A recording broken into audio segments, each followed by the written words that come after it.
Okay, let's get started. The summer Esther and I got married was the summer that I worked the absolute worst job of my entire life, which is saying something because my very first job was shoveling horse manure. I did through hay, did all manner of farm work. I did construction cleanup for my dad. I did roofing for my dad. I worked as a waiter, which is maybe second worst job. I painted houses, mowed lawns, which I absolutely hated.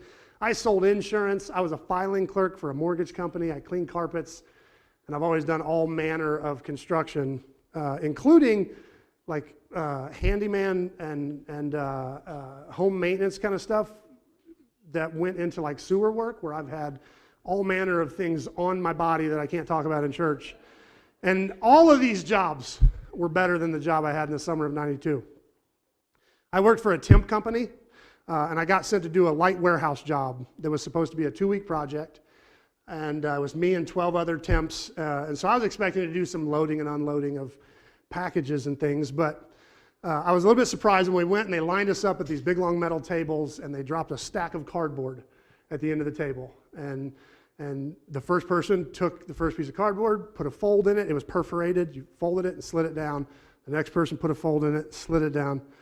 And on and on and on for thousands of these. And we finally finished, and we were just making a box. We were making a cardboard box. So at the end of this thing, we thought we were done, and we were surprised when they brought our, when we get a stack of them at the end, the guy that was running the thing came in with a forklift, took the stack away. And so we were shocked when we thought we were done, and he brings our stack back and puts it at the front of the table again with a new thing of flat cardboard that was perforated. So now you grabbed your box, you grabbed your new piece of cardboard, you folded it, you stuck it in, you slid it down. Somebody else folded something, stuck it in, slid it down again. And we did that through 2 more rounds to get dividers in our box. And then they brought them around again, and we had to put a stand on our box. And so we spent the entire summer making thousands of these.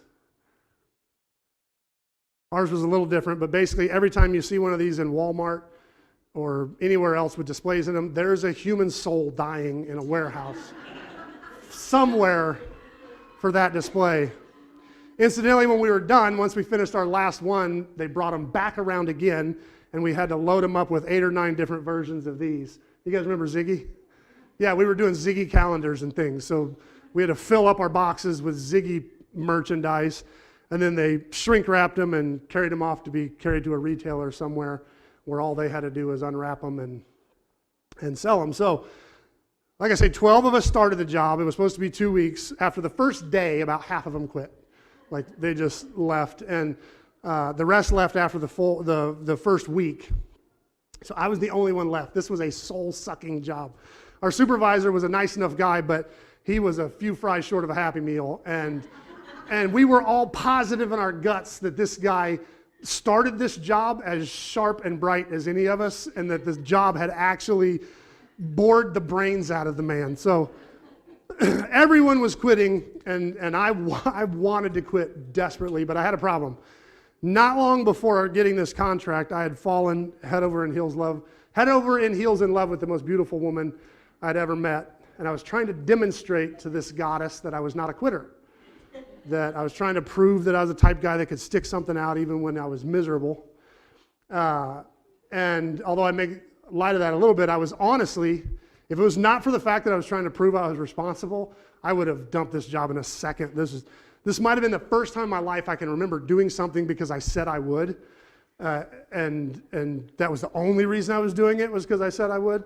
But this is before I discovered like audiobooks, and boredom was like the most frightening thing on the planet to me, and so this job was horrible. But I wanted to prove to my newly discovered love that I was faithful, and so I stayed the entire 8, almost 9 weeks. It took me and 3 full-timers to put together all of these Ziggy displays. And when we were done, the factory and my temp service were both shocked that I made it to the end, and once I completed my contract, the company offered me a full-time position folding boxes, which I immediately and unabashedly turned down. I got out of there as quick as I could. But bear in mind, I was 19 and had pretty strong signs of ADD, but so that perceives on the, that adds to the kind of perceived drama that I add to the story maybe, but this stands in my head as the metaphor for faithfulness. Like this 8 weeks is what comes to mind anytime I think about faithfulness. And this horribly painful memory came back to me this week as I was studying our saint for the week, because today's saint exemplifies faithfulness. This is the second week of our series we're titling Surrounded, that comes from Hebrews 12 that we read last week, where the author of Hebrews spends all of chapter 11 making this big long list of these amazing people who lived a life of faith and trusted God. And then immediately after giving this list, he says, therefore, since we are surrounded by such a huge crowd of witnesses to the life of faith, let us strip off every weight that slows us down, especially the sin that easily trips us up, and let us run with endurance the race that has been set before us. Last week we studied Wanda Zumarraga, the first bishop of Mexico, who was thrown unqualified into this huge job 9,000 miles away from anything that really mattered in history at the time. And he not only served God faithfully, but he actually revolutionized the Western Hemisphere. Zumarraga was incredibly active. Though his hands were tied for the beginning of his service, and all he could really do was preach, which turned out to make all the difference. By the time he did get some resources, he built schools, universities, seminaries. He advanced manufacturing and agriculture. He wrote books, ran a newspaper. He was a true Renaissance man. He did a little bit of everything. Today's saint is by no means as resourceful, maybe, and multifaceted as Zumarraga, but she is truly the best example that I know of how huge of an impact one person can have on history through simple faithfulness. This is Monica of Hippo, as she was not nearly famous enough in her lifetime to be immortalized in any kind of art. We don't actually know what she looked like, but she was born in modern-day Algeria in Africa. And so most classical artists paint her as like a Northern European white lady, but I would decided to go with one that at least shows a closer skin tone to what she probably actually looked like. We don't know that this is what she looked like, but she was most likely dark-skinned. Monica of Hippo was raised in a Christian home, but most likely for financial reasons was married to a Roman pagan named Patricius, who was a brute of a man. And to make it worse, Monica married into his family and found out that his mother still lived with her. And so, which was kind of common at this time. When we say the phrase, we actually talk about this every time I do a wedding. When we say the phrase, giving away the bride, that's what it used to be like. Husbands rarely had a mother-in-law. There was very little contact with the bride's family after she was given away. It was very unlikely for her to have much relationship with her family once she was given away. So she left father and mother and went into a new family. There's even some reference to that when Jesus is talking in the New Testament about some of the conflict that can come by faith. He's like mother against daughter, mother-in-law against daughter-in-law, and blah, blah, blah. Because once you got married, the daughter became part of that family. So she was almost like a daughter. This wasn't a rare situation, but for a woman to move into her new husband's house and find out that the mom still lived there. But Monica's mother-in-law was a doozy. I think she was probably historically the source of all mother-in-law jokes because she was not a nice person. In fact, I read that when Patricius got engaged, he said, "Mom, I'm going to bring home 3 girls, and I want you to pick and see if you can figure out which one's my fiance." Sure enough, later, 20 minutes went by, and Patricius walks 3 girls in the room, and his mom says, "It's that one." He was like, "Holy cow, how did you know so fast?" She's like, "I just don't like her." So I had to fight the urge to not put in 10 mother-in-law jokes because there's a lot of them. But for Monica, it was not a joking matter. Patricius had a violent temper, and though he yelled and belittled her a lot, he didn't actually beat her, which was actually very acceptable at the time. But his mother was not so kind. She often beat Monica and was just pure evil. So between Patricius's cheating and his mom's abuse, Monica lived a very sad young life. But what kind of stands out about her is how faithful she was to Jesus in the midst of this. She's noted for always giving alms and always praying for regularly, daily, for people in the church who needed prayer. In fact, she was so faithful. Patricius, even though he was a pagan, he allowed her faith and allowed her to carry out her faith. And he recognized how kind of faithful and genuine she was. And so even though he kind of made fun of her for her faith every once in a while for wasting her time with all these things, he actually did respect it. But every account of Monica claims that though Patricius's personality kind of tormented Monica, she never stopped. She never even hesitated in her faithful service to God. And he respected that. Monica gave birth to 3 kids. Actually, 3 kids survived infancy. And despite her constant attempts and begging, Patricius would not allow her to have the children baptized, which created in her this deep anxiety. Because at the time, they believed that you had to baptize a child for it to get into heaven. But Monica began, because of this, to regularly pray for the souls of her children, even for the souls of her husband and mother-in-law. There are accounts of Monica weeping daily as she prayed for her family to come to know Christ. And instantly, 1 year before her death, 1 year before he died, before Patricius died, he was baptized as a believer into the Christian church, and his mother-in-law was baptized as well. And actually, for the end of the mother-in-law's life, she was a kind of a faithful Christian confidant to Monica. So Monica's constant prayers were answered. She got to see her husband come to faith in Christ and her mother-in-law. Of her 3 kids, 2 of them, Navigius and Perpetua, came to know Jesus quite early and were baptized as soon as they were adults and able to make the decision for themselves and kind of entered into devoted Christian discipleship. The third was not as easy. His name was Augustine. Not only had he resisted Monica's prayers and her faithful service, but he was actually steadily growing farther and farther from a life of faith. He was trained in rhetoric, debate, and he became a Manichaean, which was another faith of that day, and he was actually trying to convert his mother. He came to the dinner table and tried to debate her on her faith, and so she kicked him out of the house, kicked him out of her. They were sitting at the table. She said, "You're not welcome at my table," and kicked him out. And after talking to a church leader and getting some advice from a church leader, she changed her path and let him come back in. And so Augustine came back home, but by 17 he had embraced full hedonism. Whatever feels good, do it. Despite the constant kind of nagging and warnings of his mother, he entered a live-in relationship with a prostitute, and they had a son together. He was continually lazy, drunk, and dismissive of his mother's faith. And much of this kind of full abandon into debauchery happened not long after Patricius died. So he's now kind of the man of the house and doing whatever he wants.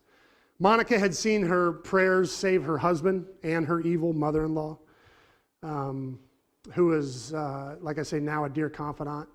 She knew the power of prayer, and she believed that she had received a word from God that God was going to save Augustine. But no matter how much she prayed, it seemed like everything was going the other direction. In Augustine's memoirs called the Confession, he admits that Monica's prayers were actually working very deeply on him, but he never let her know. In fact, he admits that during the season, he knew that he would eventually become a Christian, but he also knew that once he did, he would probably have to clean his life up, and he just wasn't ready to do that yet. Eventually, Monica's faithful devotion to Jesus and her continual prayers for Augustine's salvation grew too convicting for her son, so he decided to move. He fled without telling her. He went in the secret of night, boarded a ship, and headed for Rome to get away from his mom's constant prayers. And she found out about it, found out where he was going from a friend, and like any stubborn mom, jumped on a ship and followed. And when she got to Rome, she found out that he had moved to Milan. And so she worked until she could get a ticket to Milan, and she went to Milan. And when she got there, she found Augustine had become basically Ambrose, who was one of the great theologians of the day. Augustine had gotten in a relationship with Ambrose, and they debated, and not long after she arrived in Milan, she got to see, it's been a weird day. And this is way too early for this. I knew this was going to be an emotional message, and we were like crying in worship practice. I don't know what is going on today. Anyway, Monica got to see her son finally baptized after 17 years of resistance. And on their way home from Africa, after Monica had literally spiritually birthed her entire family into faith in Jesus, she died peacefully on the way home at the age of 60, which is quite old at that time. Augustine goes on to become possibly one of the most influential theologians in history. His writings not only shaped orthodoxy in the 4th century, which has kind of been orthodoxy ever since, but his writings motivated and informed the people who reformed the church in the 1500s and the Protestant Reformation. And his writings continue to shape the church today. Augustine is probably one of the most influential writers in history. I owe a huge part of my spiritual development to Augustine. When I read Augustine's Confessions, which is his memoir, it immediately changed my life. I think at that point I'd never read anything older than maybe C.S. Lewis, and my entire focus was kind of on contemporary Christianity. But when I read the words of this guy who lived 1,700 years ago and yet was like incredibly transparent and accessible, he struggled with a lot of the same issues that I struggle with.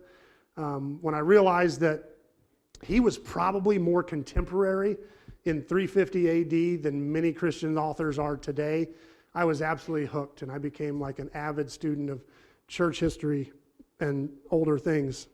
If you consider all the writers in the entire church ever, other than maybe the Apostle Paul, nobody's had a bigger impact than Augustine. And I would argue that you would not have an Augustine if you didn't have a Monica. And honestly, dang it. When I found, although Augustine was this weirdly compelling and contemporary figure to me, Monica was even more. Because as I was reading about Augustine's sexual addiction and his love for the new and novel that frustrated him, when I read about his kind of general laziness, and even more than that, about the way he kind of disdained classism, and yet at the same time completely enjoyed the class he was in, and he struggled with the tension of hating it, but also knowing that he got to enjoy it. As I read about how his logic struggled with his faith, but at the same time he knew underneath that struggle was the fact that he just didn't want to obey, and he was very transparent about that. When I was reading about all these things that I could completely relate to in this guy's life who lived in the 4th century while I was living at the beginning of the 21st century, nothing felt more contemporary to me than Monica. As compelling and contemporary as Augustine was, I had trouble even putting Monica in my imagination in clothes that fit the time. Monica crying out to God in genuine anguish and fear and hope and love for the eternal soul of her children as she watched them grow farther and farther from God. That felt now. Augustine was immediately real to me. He felt contemporary, but I had trouble not putting Monica in blue jeans and a shirt from Target, coming out of her prayer time with her mascara running. Because I had met Monica. I'd prayed with Monica. I'd counseled Monica. I know Monica.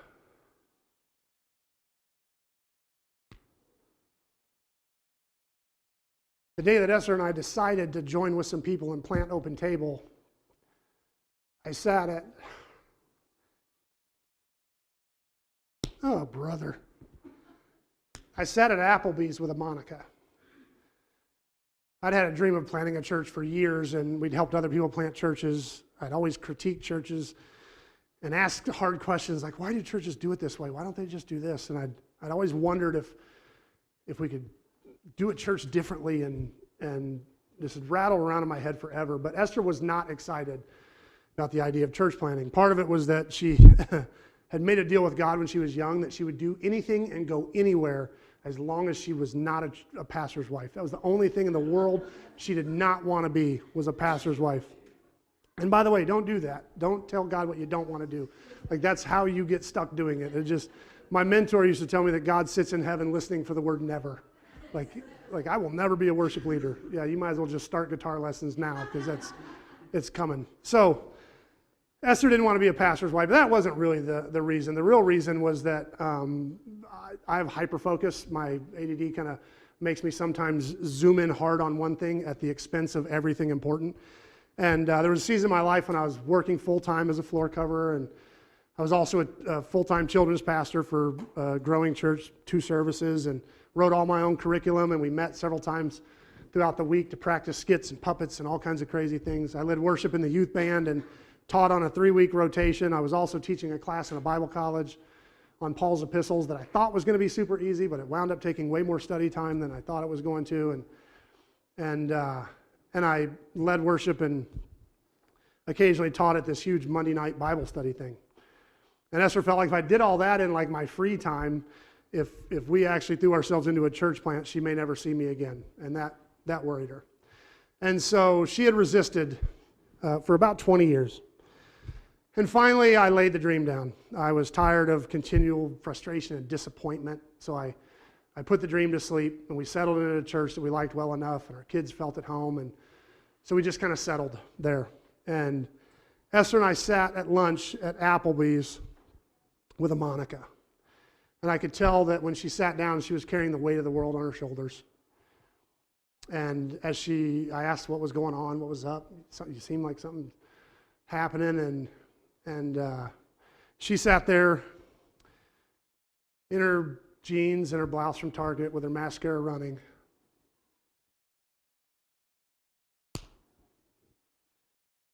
And engaged. Shoot. This is ridiculous. She engaged in the truly ancient and beautiful act of motherhood. She was, dang it. I wrote this stuff. I should be able to do this. She was carrying the souls of her children when they wouldn't carry them for themselves. And the load was utterly crushing, but laying them down, stop it. Laying them down wasn't an option. When Monica of Hippo was at her most desperate, when she had kicked her son out of her house, she turned to a bishop and she told him the whole situation. The bishop said, "It is not possible that a child of so many tears should perish." Those words have kind of become famous in Monica's story. So Monica invited her son to come back home because of those words. She picked up his soul again and went back to carrying it. Sitting in Applebee's, I used different words, but I basically did the same thing. I reminded Monica of Applebee's that God loves her son and he hears her prayers. He sees her tears and he responds to faithfulness. On the way home, Esther told me that she thought it was time to plant the church. She realized as I grew kind of passionate while counseling my friend that she hadn't seen me do that since I'd laid the planting dream down. And so this church is really Esther's fault. When you write your tithe check, blame her. Monica changed the course of church history the way moms have done forever. She loved and worried about her kids. She didn't fill stadiums or write books. She didn't break glass ceilings. Not that there's anything wrong with any of those, but Monica changed the world, literally changed the world by being a mom. If you've been here long, you've no doubt heard me say our best chance of changing the world is to raise faithful world changers. We're too old to change the world, most of us. So we pour ourselves into our kids because they're this force for good that we can send into the future. I talked a little bit last week about how we like having kids in here while we worship, even though it can be a distraction. Because to put it blunt, we're playing the long game. Their discipleship is more important than your comfort. If we want to grow a church for the next couple of years, we entertain the kids and we focus on you. If we want to grow a church for 50 years from now, the kids are our best shot. That's the long game, which is what I think Monica did best. Monica's prayers for Augustine came from her guts. It wasn't a discipline. It was something that just poured out of her. She was a mom, and there's nothing more mom than Monica worrying about her kids. Every mother on the planet should be venerated as a saint for the way they care and pray for their children. What set Monica apart more was her just absolute, unrelenting faithfulness over a long period of time. This is something the world no longer teaches us. We used to think in terms of harvest seasons and lifetimes and legacies. And now we think fast food and microwaves and TikTok. Anyone here use TikTok? You can admit it. Nobody? It's horrible. 10 to 15 second videos from everything from comedy bits to dance challenges to sports highlights to thirst traps to cooking tutorials to art demonstrations to spiritual encouragement and on and on and on. And none of it's truly, well, some of it's insidious, but most of it's fine. It's just that the killer part is you sit down for like 2 minutes and 45 minutes goes by because it's just a small video at a time. And after 45 minutes, your soul has gained nothing. Like it's just a time burner. And it's because they're small little bites, 15 seconds at a time. Like how dangerous can 15 seconds be, right? I think the real tragedy of our time is not that we're morally bankrupt and desensitized to everything. I don't think we have the attention span to maintain the moral outrage that we do feel. I mean, be honest, and quick poll, has anybody ever seen something on Facebook that like either made you angry or disgusted or frustrated, and then a couple thumb swipes later you see a puppy and you're like, ooh, puppies. Like, and you forget how mad you were 5 seconds ago? I think that's the problem with our world. We don't have the attention span to maintain some of the moral outrage we should have. We jump from thing to thing to thing, and we want to switch quickly and often. I've said it before that I stand in front of the microwave frustrated that it takes 2 whole minutes to heat up my coffee. When everything looks terrible, and even when we feel helpless, and even when our prayers don't seem to rise any higher than the ceiling, even when we find ourselves in a place we never wanted to be, even when all of these things fill us with fear and anxiety and dread, that doesn't mean we lose hope. If we learn anything from Monica, it's that we remain faithful. We pray. Even when it doesn't seem to be having an impact, we pray. We continue to do good. We continue to pray. We continue to quietly and lovingly serve those around us. And yes, along the way, people might tell us we're silly. People might tell us we're wasting our time.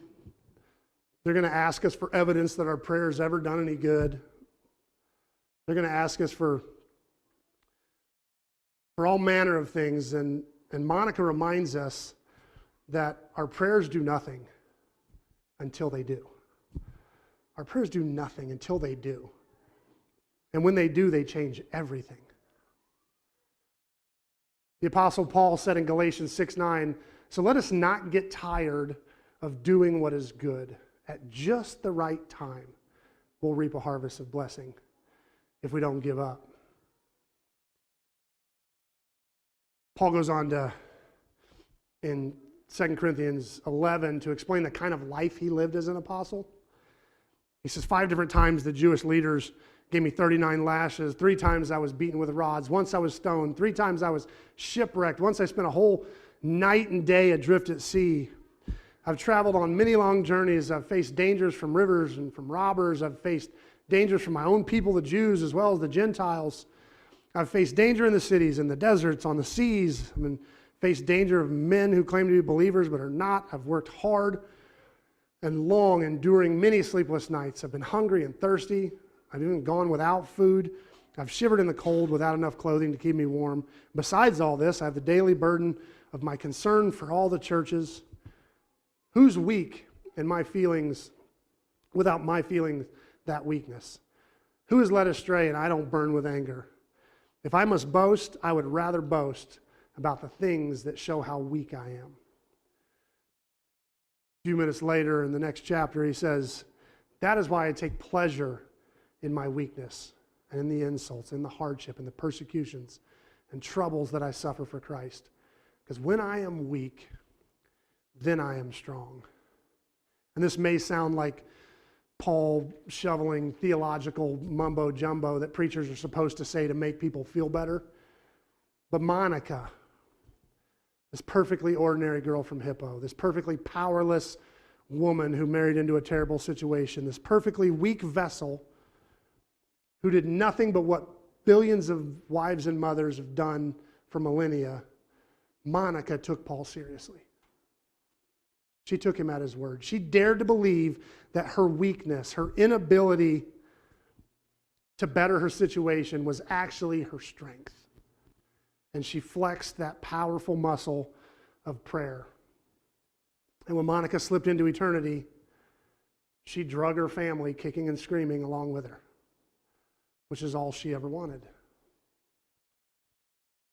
So how do we respond to this? My dad, who for all intents and purposes is my dad in every sense of the word, is not actually my biological father. I've had no contact with my biological father since I was 2 or something, I think, somewhere around there. But in my late 20s, my biological cousin reached out to me and told me that my biological grandmother was dying. Honestly, I had 2 sets of grandparents. I'd lost 1 set by this point, but I didn't feel like I was missing anything in my life from my biological father's side. When I found out my grandmother was dying, I felt guilty because, if I was honest, I never really gave her any thought at all. So here's my biological cousin reaching out saying that my grandmother would like to see me. And so Esther and I packed our kids up, went to the hospital to say goodbye to a total stranger. And we walked in the hospital room and interrupted my grandma. She was watching TBN. And so she turned down the charismatic preacher who was screaming at the camera and looked at my family. And when she saw Matthew, she burst into tears because apparently he looked exactly the way I looked the last time she had seen me. And so we chatted, and I apologized for my long absence. I assured her it was carelessness and not bitterness that kept me away. She updated us on her condition, and then she said the words that have rung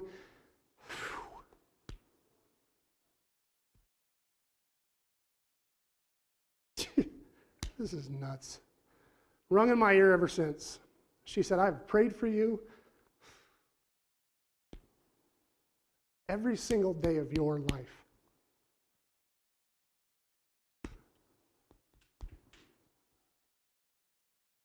And she actually pulled out her prayer list and showed it to me, where my name had this worn and comfortable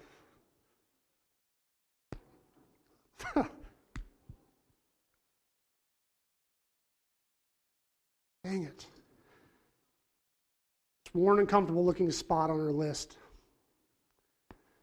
And when I look back at my long kind of jumbled spiritual journey, I have a hard time recognizing the exact moment that God kind of came into my life, because in retrospect, it feels like God's presence was always there in some form, kind of moving me along. I've had several moments where I've made like firm decisions to follow after God more passionately, but it feels like the presence of God's always been in my life. And my biological grandmother had almost zero impact on my upbringing. I was barely aware she existed. But there might be no other human being on the planet who's had more impact on who I became as a person. I'm here because I had a Monica in my life. And chances are you are too. There's nothing innately wrong with flashy. There's nothing evil about celebrity. Power and money don't guarantee someone's going to be good or bad. But I tend to believe more good is done in the world by ordinary people being faithful for a long time. Eugene Peterson defines discipleship as a long obedience in the same direction. I absolutely love that definition, a long obedience in the same direction. We tend to take short view of things. We judge life in snapshots. We view everything in a 10 or 15 second TikTok video. But life is a journey. It cannot be judged on a social media feed. At Open Table, we say it this way: this is a marathon and not a sprint. We constantly fight the temptation to compromise health for the race, just so we can take off on some spiritual sprint. We have lived that life. When I was a children's pastor, we lived one church service at a time. We threw everything we had at a single service, and when it was over, while we were still breathing heavy, we would go, how are we going to top that next week? And we'd get to work on the next one. And people burned out. Of course they burned out. So now we're trying to stress health over appearance. We would love to have the church run amazing, and we'd love to start on time. That would be cool. We'd love to experience everything running smoothly and looking professional. We'd love to have a killer band that sounds professional and pours out their hearts to God in worship. We'd love to have a rockin' kids ministry that's deep in discipleship, but also fun, where the kids can't wait to get back. But more than all that, we want healthy people. If we ever get to a place where we have, all the right people and everything's just flowing smooth and everybody's healthy, I mean, who wouldn't want, to put your best foot forward? But we're unwilling to burn people out or hurt their discipleship to put on a show. This is a marathon, not a sprint. On any given Sunday, everything may fall apart. We have band members who may not show up. It might just be me and my guitar up here sometimes. Our kids ministry leader, Josh, might call and say, I can't be there. And never am I going to say, dude, what am I going to do with the kids? You've got to get here. The kids may just have to come up with us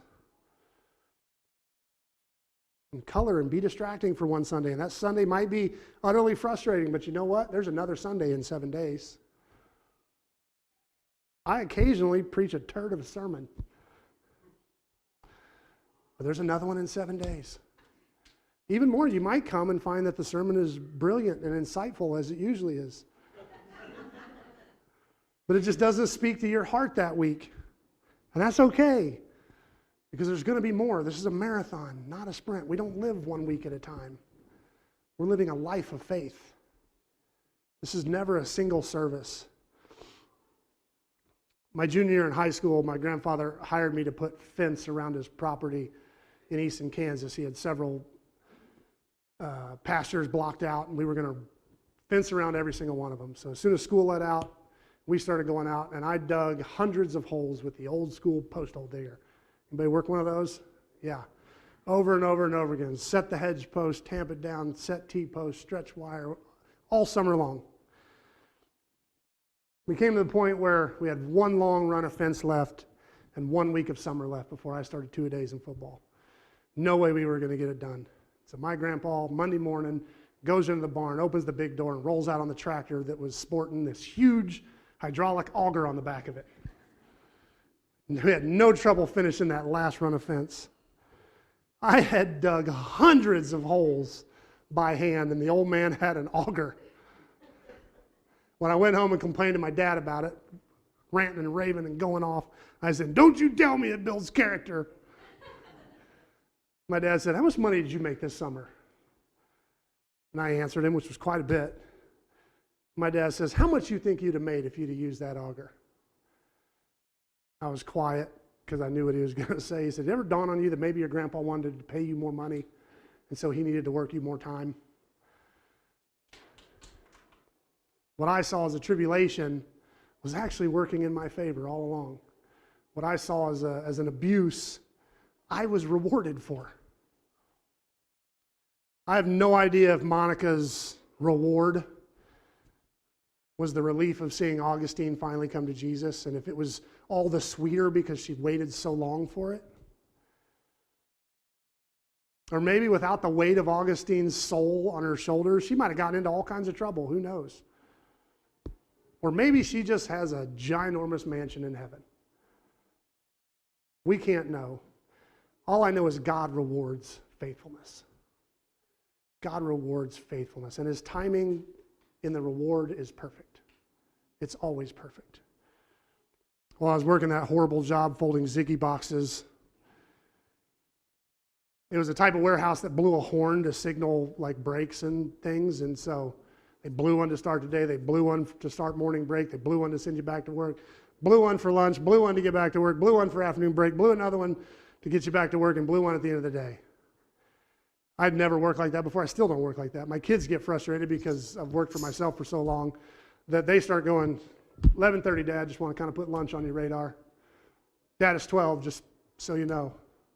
Dad, it is 1:30. Are we going to eat today? Like, what is that? I was like, as soon as we get to a stopping point.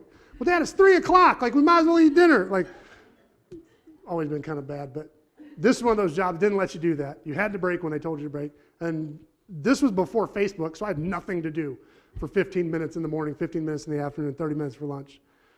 So I went and picked up a pocket Bible and a little notebook. And for my 1 hour a day, I would sit there and read my Bible. And every time I didn't understand something, I would write the question in my notebook, and I would take it to my mentor and go, what does this mean? What does this mean? What does this mean? And to this day, I still do that. I still have my little notebook. Every time I hear something I want to study deeper, I jot it down. In those 8 weeks, I got to build a habit. While in hell, I got to build a habit that has served me for almost 30 years. God rewards our faithfulness. Doesn't always feel like it, but he rewards faithfulness. Let's go to the table.